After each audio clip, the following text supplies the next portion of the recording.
नमस्कार।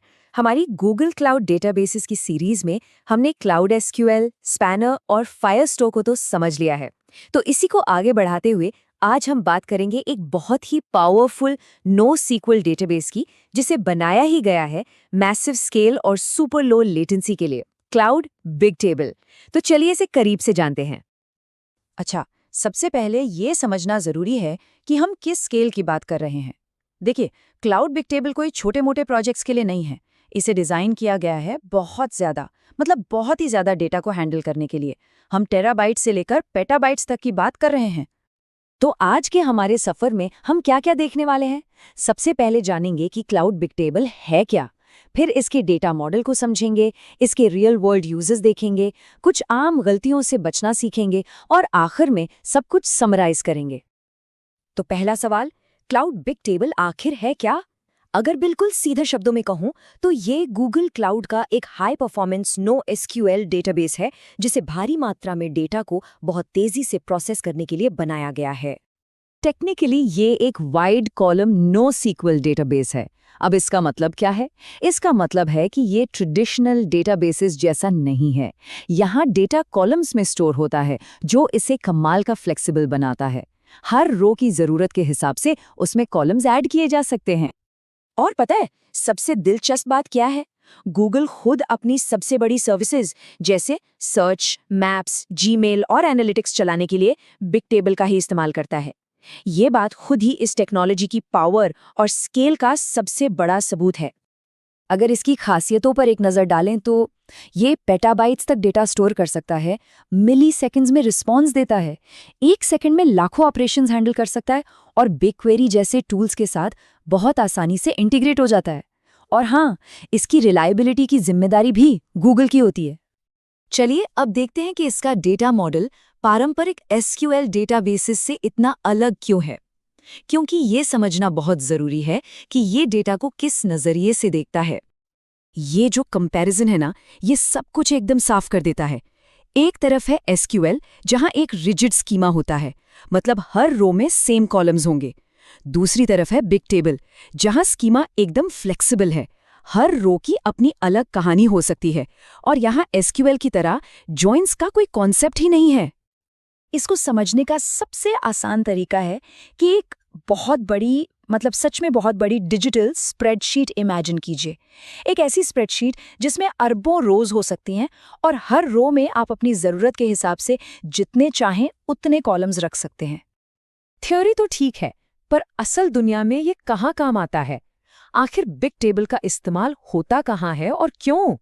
यहीं पर इसकी असली ताकत सामने आती है। एक बेहतरीन एनालॉजी है एक विशाल डिजिटल लॉगबुक की। बस सोचिए कि आप हर सेकंड हजारों एंट्रीज कर रहे हैं और हर एंट्री एक टाइम स्टैम्प के साथ सेव हो रही है। बिग टेबल बिल्कुल ऐसे ही काम करता है, खासकर टाइम बेस्ड डेटा के लिए। इसका सबसे बड़ा और सबसे कॉमन यूज केस है इंटरनेट ऑफ थिंग्स, यानी कि आईओटी एप्लीकेशंस में। जरा एक स्मार्ट फैक्ट्री इमेजिन कीजिए, जहां हजारों मशीनें हर सेकंड तापमान, दबाव और प्रोडक्शन की जानकारी भेज रही हैं। बिग टेबल इस लगातार आ रहे डेटा को एक टाइम स्टैम्प के साथ स्टोर करता जाता है। इससे इंजीनियर्स रियल टाइम में ये देख सकते हैं कि कौन सी मशीन खराब होने वाली है या कहाँ प्रोडक्शन धीमा हो रहा है। यही चीज इसे स्मार्ट होम से लेकर कनेक्टेड कार्स तक के लिए परफेक्ट बनाती है। अगला इंपॉर्टेंट फील्ड है फाइनेंशियल सर्विसेज, जहां स्पीड ही सब कुछ है ना? देखिए, स्टॉक मार्केट में हर मिली सेकंड में लाखों ट्रेड्स होते हैं और कीमतें ऊपर नीचे होती रहती हैं। फाइनेंशियल कंपनीज को इस डेटा को तुरंत एनालाइज करना होता है ताकि वे सही फैसले ले सकें। बिग टेबल की जो मिली सेकंड लेटेंसी है ना, वही उन्हें रियल टाइम में मार्केट ट्रेंड्स को एनालाइज करने, फ्रॉड का पता लगाने और हाई फ्रीक्वेंसी ट्रेडिंग एल्गोरिदम्स को पावर देने में मदद करती है। आईओटी और फाइनेंस के अलावा भी बिग टेबल और भी कई जगहों पर अपनी पावर दिखाता है, खासकर जहां पर्सनलाइजेशन की जरूरत होती है। जब कोई स्ट्रीमिंग सर्विस ये सजेस्ट करती है कि अगली फिल्म कौन सी देखनी है, तो उसके पीछे अक्सर बिग टेबल जैसी ही टेक्नोलॉजी होती है। वो सर्विस हर क्लिक, हर व्यू और हर सर्च को एक विशाल लॉगबुक में स्टोर करती है। फिर रिकमेंडेशन इंजन इस पेटाबाइट्स ऑफ डेटा को तेजी से स्कैन करके पैटर्न्स ढूंढता है और पर्सनलाइज्ड सजेशंस देता है। और यही सेम आइडिया वेबसाइट एनालिटिक्स और एआई मॉडल ट्रेनिंग पर भी लागू होता है। बिग टेबल एक बहुत पावरफुल टूल है, लेकिन अगर इसे सही तरीके से इस्तेमाल न किया जाए तो मुश्किलें भी आ सकती हैं। तो चलिए देखते हैं कि किन आम गलतियों से बचना चाहिए। तो सबसे ज़रूरी सवाल ये है कि अगर कोई बिग टेबल का इस्तेमाल शुरू कर रहा है तो उसे क्या नहीं करना चाहिए। यहाँ 3 मुख्य बातें हैं। पहली, इसे छोटे एप्लीकेशंस के लिए इस्तेमाल ना करें, ये बहुत महंगा और कॉम्प्लेक्स पड़ेगा। दूसरी, और ये सबसे ज़रूरी है, अपनी रो की को बहुत ध्यान से डिज़ाइन करें। बिग टेबल में परफॉर्मेंस की चाबी यही है, क्योंकि ये तय करता है कि डेटा कैसे स्टोर और एक्सेस होगा। गलत डिज़ाइन आपकी क्वेरीज को बहुत स्लो कर सकता है। और तीसरी, ये सोचने की गलती ना करें कि ये एसक्यूएल की तरह काम करता है। इसमें जॉइंस या कॉम्प्लेक्स क्वेरीज नहीं होती। चलिए, अब तक हमने जो कुछ भी सीखा है उसे फटाफट संक्षेप में समझते हैं और देखते हैं कि आगे क्या आने वाला है।